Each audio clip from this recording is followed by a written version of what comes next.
क्या James Lee and Charles चोई एक इंसान की दो बॉडीज है? तो चलो आज इस मिस्ट्री को भी सोल्व कर देते हैं। लुकिज्म फैंडम की सबसे पुरानी और कंट्रोवर्शियल थ्योरीज में से एक थ्योरी ये है कि जेम्स ली और चार्ल्स चोई असल में अलग अलग लोग नहीं है बल्कि एक इंसान की दो बॉडीज है। मींस जेम्स ली चार्ल्स चोई की सेकंड बॉडी है। और सच कहूं तो पहले ये थ्योरी काफी क्रेजी लगती थी, लेकिन जैसे जैसे स्टोरी आगे बढ़ी वैसे वैसे कुछ ऐसी डिटेल सामने आती गई जिन्होंने रीडर्स को इस पॉसिबिलिटी पर सीरियसली सोचने पर मजबूर कर दिया। सबसे इंटरेस्टिंग बात ये थी कि स्टोरी के बहुत बड़े पोर्शन में चार्ल्स चोई और जेम्स ली को एक साथ देखना काफी रेयर था, और जब कभी दोनों एक ही सीन में नजर भी आए तब हमेशा उनमें से एक बंदे की आंखें बंद होती थी। और इस टाइप की पैनलिंग को देखकर हम रीडर्स को पूरा विजुअल कंफर्मेशन नहीं मिलता था, क्योंकि लुकिज्म की दुनिया में टू बॉडीज का कॉन्सेप्ट पहले से ही एग्जिस्ट करता है। रीडर्स ने नेचुरली इस डिटेल को कनेक्ट करना शुरू कर दिया। इसी वजह से आज भी फैंस मानते हैं कि जेम्स ली और एलाइट के बीच सिर्फ मेंटर और स्टूडेंट वाला कनेक्शन नहीं है बल्कि कुछ और भी बहुत बड़ा सीक्रेट छुपा हुआ है। तो क्या है वो सीक्रेट? इस थ्योरी को समझने से पहले हमें ये समझना होगा कि ये दोनों कैरेक्टर्स असल में है कौन। सबसे पहले बात करते हैं चार्ल्स चोई की। चार्ल्स चोई, जिसका असली नाम चोई डोंगसू है, जो लुकिज्म का सबसे इन्फ्लुएंशियल और डेंजरस कैरेक्टर्स में से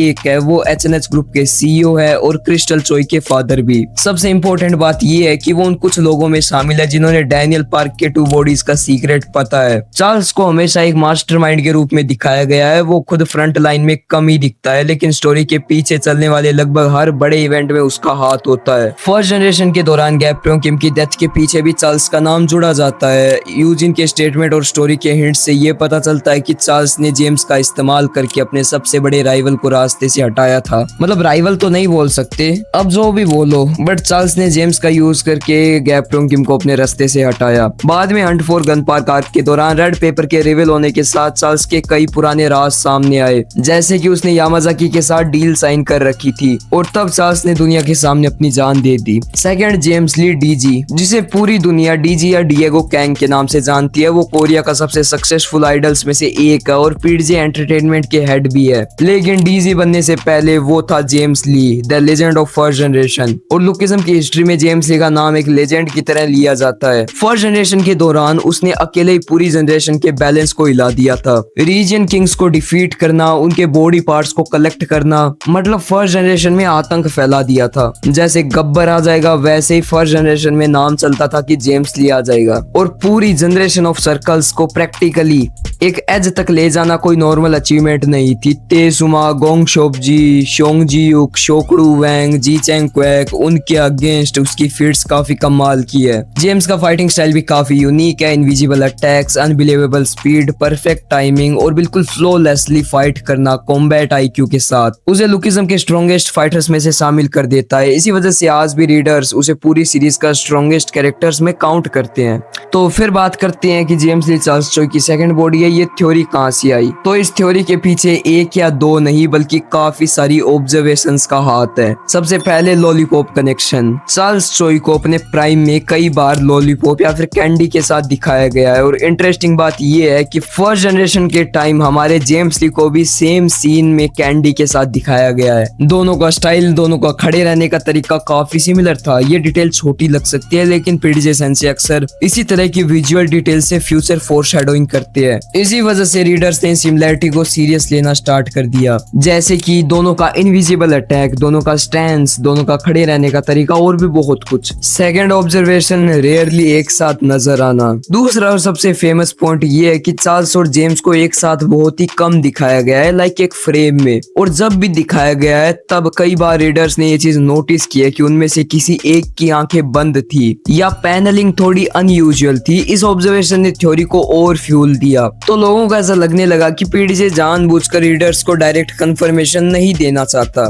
थर्ड, चार्ल्स का जेम्स पर अनयूजुअल इन्फ्लुएंस। जेम्स ली की पूरी ग्रोथ को देखो तो उसमें चार्ल्स का इन्फ्लुएंस हर जगह नजर आता है। जेम्स को बचपन से शेप करना, उसकी डेवलपमेंट को कंट्रोल करना और उसे अपने प्लान्स के लिए यूज करना एक नॉर्मल मेंटर स्टूडेंट रिलेशनशिप से काफी आगे की बात लगती है। इवन जब टॉम ली एंड जेम्स ली की फाइट हो रही थी तब जेम्स ली ने कहा था कि आज मैं जो कुछ भी हूँ वो चार्ल्स चोई की वजह से ही हूँ, शायद ऐसा ही कहा था। इस सब से हमारे रीडर्स को ऐसा लगने लगा कि चार्ल्स सिर्फ जेम्स को गाइड नहीं कर रहा है बल्कि किसी और लेवल पर उससे कनेक्टेड है। फोर्थ, दोनों की मिस्टीरियस पर्सनैलिटी। चार्ल्स और जेम्स दोनों स्टोरी के सबसे मिस्टीरियस कैरेक्टर्स है। हमें आज तक उनके असली मोटिव उसके बारे में पूरी तरह कभी समझाया ही नहीं गया, कब वो सच बोल रहे होते और कब मैनिपुलेट कर रहे होते हैं, ये समझना काफी मुश्किल होता है। और वहीं पर हमें पता है कि डैनियल की 2 बॉडीज बनाने में सबसे बड़ा हाथ चार्ल्स चोई का ही है। इवन चार्ल्स की खुद की बेटी क्रिस्टल के पास 2 बॉडीज है, तो थोड़ा कॉमन सेंस लगाए तो डेफिनेटली चार्ल्स चोई ने भी अपने लिए एक बॉडी बनाई होगी। तो क्या सही में जेम्स ली चार्ल्स चोई की सेकंड बॉडी है? तो अब आता है सबसे मेन सवाल। मेरे पर्सनल ओपिनियन में फिलहाल अवेलेबल एविडेंस को देखकर ये थ्योरी सच लगने के चांसेस काफी कम लग रहे हैं। ध्यान रखें तो मानवा में अभी तक 100% कंफर्म नहीं है कि ये थ्योरी गलत हो या फिर 100% कंफर्म नहीं है ये थ्योरी सच हो, लेकिन जितना मटेरियल अभी हमारे पास है उससे मुझे पर्सनली नहीं लगता कि जेम्स ली और एलाइट एक ही इंसान है। और इसका सबसे बड़ा रीजन है पावर सिस्टम और नैरेटिव। सबसे बड़ा इश्यू आता है पाथ का। लुकिज्म का करंट पावर सिस्टम जो है उसमें पाथ एक बहुत बड़ा कॉन्सेप्ट है।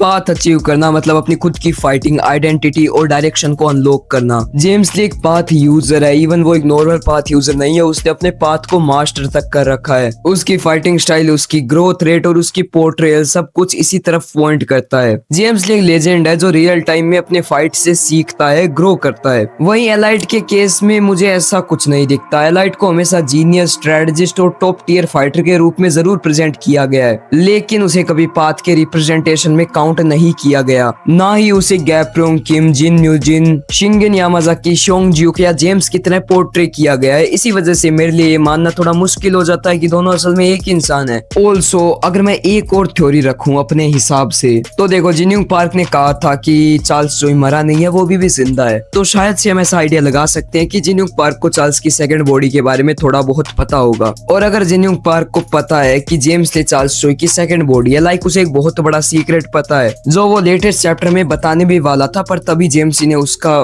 काम 25 कर डाला। तो अगर जिन्यूंग पार्क को पता है कि जेम्स ली एलाइट की सेकंड बॉडी है, तो डेफिनेटली वो कहीं ना कहीं मेंशन करता जेम्स ली को एलाइट के रूप में, लेकिन उसने ऐसा कभी किया भी नहीं। इवन वो तो जेम्स ली को बच्चा बोल रहा था। वहीं पर चार्ल्स चोई का नाम सुनते ही अपने जिन्यूंग पार्क की कच्ची गीली हो जाती है। नहीं, मैं मजाक नहीं कर रहा, सच्ची में। आई रिस्पेक्ट जिन्यूंग मामा, बट तो हाँ, यहाँ से भी एक हिंट मिलती है कि शायद अपना जेम्स ली चार्ल्स चोई की सेकंड बॉडी नहीं हो भी सकती है। ऐसी बात नहीं है, हो भी सकती है। तो हम ऐसा मान सकते हैं कि एलाइट ने बाद में जेम्स ली की बॉडी में अपना पाथ अचीव कर लिया होगा। कुछ लोग ये आर्ग्यूमेंट देते हैं और थ्योरेटिकली ये पॉसिबल भी है, लेकिन फिर प्रॉब्लम खत्म नहीं होती है। इट्स ट्रू, क्योंकि पीडीजे सेंसे का नैरेटिव बार बार जेम्स ली को एक ऐसे मॉन्स्टर के रूप में रिप्रेजेंट करता है जो प्रीवियस जनरेशन के स्ट्रॉन्गेस्ट फाइटर्स को भी चैलेंज करता है। फैंडम में काफी टाइम से ये बात डिस्कस होती आई है कि पीडीजे के स्टेटमेंट और इंटरव्यू जेम्स को प्री जनरेशन के एलाइट फाइटर्स के लेवल से भी ऊपर प्लेस करते हैं। अगर जेम्स वाकई एलाइट ही है तो फिर जेम्स की पूरी लेगेसी काफी हद तक सिर्फ एलाइट का एक्सटेंशन बनकर रह जाती है, जबकि स्टोरी जेम्स को एक इंडिपेंडेंट लेजेंड की तरह बिल्ड करती है। इवन अगर आपको याद हो तो शोंगजू वर्सेस जेम्स की फाइट में हमने क्लियरली देखा था कि फाइट के बीच में जेम्स ली ग्रो कर रहा था। अब तुम खुद सोचो, अगर वहां पर जेम्स ली था ही नहीं, वो तो एलाइट था जेम्स की बॉडी में, तो क्या एलाइट ग्रो करता? वैसे एलाइट तो आई थिंक ऑलरेडी अपने पीक पर होता। इवन जेम्स ली बोलता भी है कि ये लोग बोलते हैं मैंने कोई मास्टरी अचीव कर लिया है, बट मुझे इन सबसे फर्क नहीं पड़ता, मैं बस सबसे स्ट्रॉन्ग हूँ, ये वो। तो मुझे ये तो एलाइट का नेचर नहीं लगता इस टाइप का। लेकिन चलो, एलाइट एंड जेम्स दोनों एक ही इंसान है, इसके रिलेटेड एक थ्योरी दे देते हैं। मान लो कि एलाइट और जेम्स ओरिजिनली अलग लोग थे, लेकिन गैप्रोंग किम की डेथ के दौरान कुछ ऐसा हुआ जहां एलाइट ने जेम्स की बॉडी को टेक ओवर कर लिया। यानी जेम्स ली पहले एक अलग इंडिविजुअल था जिसे चार्ल्स चोई ने पाल पोस कर बड़ा किया था,